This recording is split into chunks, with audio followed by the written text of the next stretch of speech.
Tata institute से entrepreneur करने के बाद एक गांव के रहने वाले युवा ने अपने गांव के किसानों के साथ मिलकर के एक स्टार्टअप शुरू किया और वहां के किसानों की मूंगफली जो बिचौलिए कम दामों पर खरीदते थे, उन किसानों से मूंगफली खरीदकर पीनट्स बटर बनाने का कारोबार शुरू किया। आज उनका पीनट्स बटर उनके शहर ही नहीं, प्रदेश ही नहीं, बल्कि पूरे देश के लोगों को पसंद आ रहा है और वो ऑनलाइन के माध्यम से, कस्टमर्स के माध्यम से वो अपना पीनट्स बटर बेच रहे हैं और अपना कारोबार चला रहे हैं।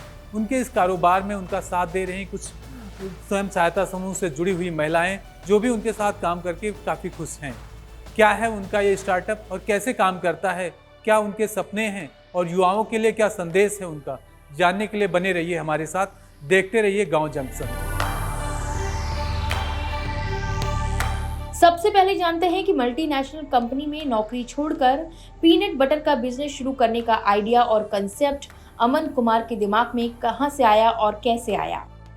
ये एक चैलेंज था, तो जब मैं फ्रीलांस कर रहा था तो वहाँ पर मैंने कुछ पैसे अपने सेविंग्स करे, कुछ मैंने इन्वेस्टमेंट्स भी करी और उस टाइम पे यह कि हाँ, स्टार्टअप जो इकोसिस्टम है, जो मैंने टाटा इंस्टीट्यूट में देखा कि आप अगर बहुत इनोवेशन पे रहते हैं, आप मॉडल बनाते हैं, तो देयर आर जो गवर्नमेंट की बहुत सारी ग्रांट्स हैं, बहुत सारे ऑर्गेनाइजेशंस फंड्स करते हैं, बहुत सारे इन्वेस्टर्स हैं, एंजल इन्वेस्टर्स, वीसीज हैं, फंड हाउसेस हैं। तो ये एक पूरा जर्नी रहती है, स्टेजेस रहती हैं। तो आइडिएशन स्टेज पे जैसे मेरा था कि हाँ, अभी मेरे पास आइडिया है, तो मैंने जैसे स्टार्टअप इंडिया है, यूपी गवर्नमेंट का स्टार्टअप इकोसिस्टम है, वो बहुत अर्ली आइडिएशन स्टेज पे छोटा ग्रांट देते हैं, तो मैंने पहले उस पर फोकस किया। और शुरुआत में ऐसा बहुत टेक ओरिएंटेड नहीं था, तो सोशल इनोवेशन पे हमने फोकस किया, हमारा सोशल इनोवेशन था। और वहाँ पर हमको ये यूपी गवर्नमेंट का ग्रांट मिला 5 लाख रुपए का। फिर हमको एक यूएनडीपी यूनाइटेड नेशन से अवार्ड विन किया और वहाँ पर एक हमको ग्रांट मिला 6-7 महीने बाद। जो हमने यूपी गवर्नमेंट वाला जो ग्रांट था उसको यूटिलाइज़ किया, हमने कुछ चीज़ें करी, अपना प्रोडक्ट MVP बनाया और फिर यूएनडीपी का ग्रांट आया। फिर उसके बाद हमको अमूल की फाउंडेशन निरमा, जो रूरल मैनेजमेंट का कॉलेज है गुजरात में, वहाँ से एक ग्रांट मिला हमें 7 लाख रुपए का। फिर हमने उसको यूटिलाइज़ किया, उससे हम लोगों ने थोड़ा ऑपरेशंस अपने बेटर किए, मार्केट में एंट्री करी। फिर उसके बाद हमको एक इन्वेस्टर्स ने भी फंड किए, एंजल इन्वेस्टर्स।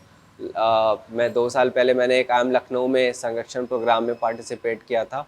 सो वहाँ पर मैंने कई लोगों से इंटरैक्ट किया। फिर 1 साल बाद मेरे को वहाँ के एक प्रोफेसर ने भी इन्वेस्ट किया एज ए एंजल इन्वेस्टर्स। सो ये वैसे है कि इट्स लाइक अ जर्नी, आप स्टार्ट करते हो और जैसे जैसे आप प्रोग्रेस करते जाते हो वैसे वैसे आपकी फंडिंग अपॉर्चुनिटीज़ ओपन होती हैं। रिसेंटली हमें शॉर्टलिस्ट में स्टार्टअप इंडिया के स्लश, जो कि यूरोपियन एक प्रोग्राम है फिनलैंड का, सो वहाँ पर हम लोग का सेलेक्ट हुआ है to represent our startup and country as well. 3 साल पहले महज 60,000 रुपए का व्यापार करने वाले अमन का इस साल 15 से 16 लाख रुपए कमाने का लक्ष्य है और इस व्यापार को आगे बढ़ाने के लिए वो डिजिटल प्लेटफॉर्म का भी इस्तेमाल कर रहे हैं। वो न सिर्फ ऑनलाइन स्टोर्स पर अपने पीनट बटर को बेच रहे हैं, बल्कि उनकी खुद की वेबसाइट भी है। तो पहले साल हमारा अराउंड 60,000 के आसपास का सेल हुआ था और दूसरे साल हमारा 4 से 5 लाख रुपए का सेल हुआ है। और इस साल हम प्रोजेक्ट कर रहे हैं अराउंड 14 से 15 लाख रुपए का। सो हम लोग एग्जीबिशंस के थ्रू सेल करते हैं। बहुत सारे एग्जीबिशंस आती रहते हैं, प्रगति मैदान दिल्ली में, लखनऊ में या उड़ीसा में, यहाँ कई तरह, मतलब there are so many exhibitions. और दूसरा, हम लोग अमेज़न पे लिस्टेड हैं, फ्लिपकार्ट पे हैं, बिग बास्केट पर हैं, जियो मार्ट पर हैं और हमारा खुद का भी वेबसाइट है। तो हमको मोस्टली ऑर्डर्स मुंबई से आते हैं, बैंगलोर से आते हैं, चेन्नई से आते हैं, कोलकाता से आते हैं, दिल्ली से आते हैं, पंजाब से आते हैं।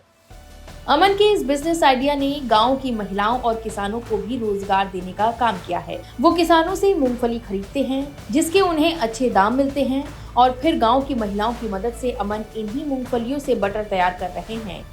प्रोसेसिंग से लेकर पैकेजिंग तक सब में महिलाएं उनका साथ दे रही हैं।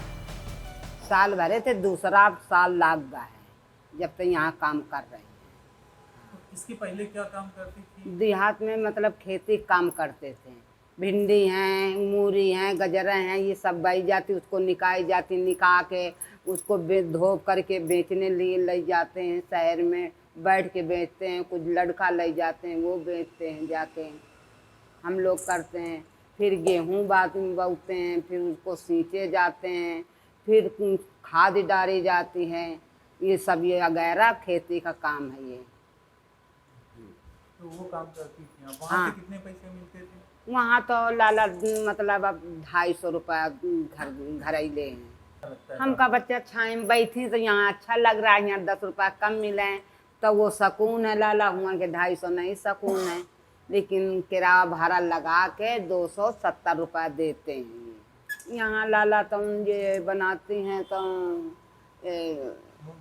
मूंगफली दरते हैं, दर के पछोड़ते हैं, उसको बिनते हैं, बिन के फिर पीसते हैं, तब हम लोग डिब्बे में भरते हैं, पैक करते हैं। गगनी खेड़ा से आते हैं, यहाँ वही मूंगफली का मक्खन बनता है। वही पढ़ाई करने के बाद सिलाई सीखने गए, फिर छोड़ दिया, फिर नहीं गए घर पे।